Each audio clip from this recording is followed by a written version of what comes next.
मीरपुर नाम के शहर में तेजस अपनी पत्नी नीरू के साथ रहता था।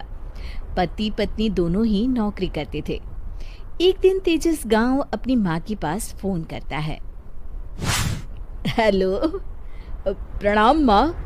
जीते रहो माँ, तुम दादी बनने वाली हो हैं? अरे वाह, ठीक है बेटा, मैं कल ही आती हूँ। जब माँ जी शहर पहुंची तो बेटे बहू ने बहुत अच्छे से स्वागत किया। लीजिए माँ जी, चाय। अरे गर्मा गर्म पकोड़े ले आओ माँ के लिए। नीरू रसोई में गई और 2 मिनट में ही पकोड़े ले आई। जी ये लीजिए। बहू, जादू से बनाए हैं क्या? अभी तो रसोई में गई थी। यम्मी। माँ जी, शीला रसोई में पकोड़े तल रही है, मैं बस लेकर आई। हे भगवान, मेरा धर्म भ्रष्ट कर दिया तूने। अब तो गंगा जल से शुद्धिकरण करना होगा। दूसरे दिन, माँ जी मैंने नाश्ता बना दिया है, ऑफिस जा रही हूँ। पर अभी तो घर का सारा काम पड़ा है। शीला आती ही होगी, झाड़ू पोछा बर्तन कपड़े वो सब कर लेगी। हमारे जमाने में घर का सारा काम हम ही करते थे। जी माँ जी, आप बहुत होशियार हैं, मैं घर ऑफिस दोनों नहीं संभाल पाती।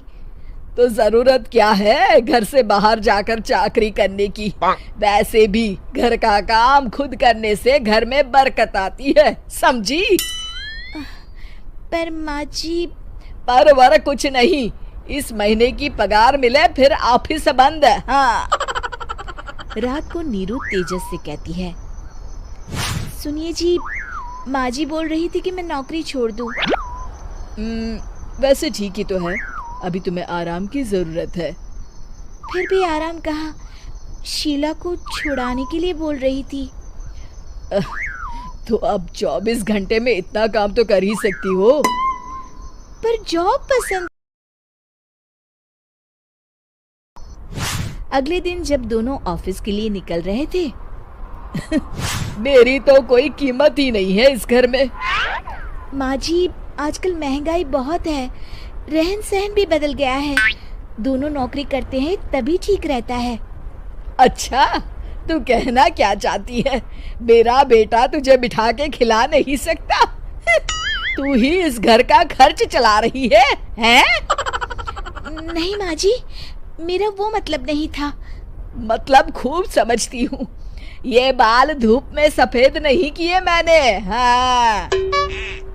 अब तो ये रोज का काम हो गया था। तेजस भी रोज की झिकझिक से परेशान हो गया था।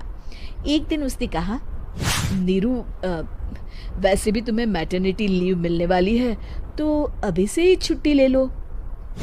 पर क्या, मेरी सैलरी अच्छी खासी है। आखिर नीरू ने रिजाइन कर दिया। जब बच्चा हुआ तो घर में सब बहुत खुश हुए। कुछ दिनों बाद तेजस फाइल देख रहा था। क्या हुआ तेजस, कुछ परेशान लग रहे हो? हाँ, वो हमारी जितनी सेविंग्स थी वो तो हॉस्पिटल में और छठी के फंक्शन में खत्म हो गई है नीरू। और अभी वैसे मंदी चल रही है तो मैं बोल रही थी कल मुन्ना को हेपेटाइटिस का टीका लगवाना है। नीरू, क्या पोस्टपोन नहीं कर सकते? नहीं जी, बिल्कुल नहीं।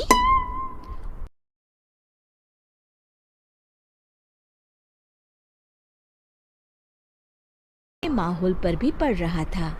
अगले दिन, बेटा मेरा चश्मा और ये दवाइयाँ ले आना, पर्चा देते हुए माँ जी ने कहा। जी। तेजस, मुन्ना के लिए दूध का डिब्बा और डायपर भी ले आना, और ये किराने के सामान की लिस्ट है, इसे भी लाना है। तेजस गुस्से में लिस्ट मरोड़कर फेंकता है और चिल्लाता है, पैसे क्या पेड़ पर उगते हैं? ये ले आना, वो ले आना।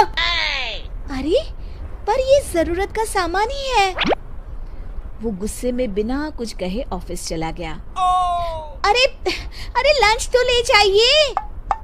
नीरू दौड़कर डिब्बा पकड़ाती है एक दिन खाना खाने के बाद, नीरू, अब तो मुन्ना कुछ बड़ा हो गया, तो अब तुम वापस ज्वाइन कर लो ना जॉब। पर इस रिसेशन में जॉब मिलना बहुत मुश्किल है। ट्राई तो करो। फिर मुन्ना? माँ जी है ना, और एक फुल टाइम मेड भी लगा लेंगे। पर माँ जी, उन्हें तो पसंद नहीं। तभी माँ जी वहाँ आ जाती है और प्यार से नीरू के सर पर हाथ फेरते हुए बोलती है, अब मेरी समझ में आ गया बहू, पहले के और अब के समय में अंतर है। तुम काम शुरू करो, मुन्ना की जिम्मेदारी मेरी। मेरी प्यारी माँ जी। ये कहकर नीरू उनके गले लग गई। शिक्षा, परिवर्तन संसार का नियम है, हमें भी समय के साथ चलना चाहिए। उम्मीद है कि आपको हमारी ये कहानी पसंद आई होगी। कृपया हमारे चैनल को सब्सक्राइब करें और सभी अपडेट्स के लिए बेल आइकन जरूर क्लिक करें। और हाँ, वीडियो लाइक और शेयर करना मत भूलिएगा। Bye bye.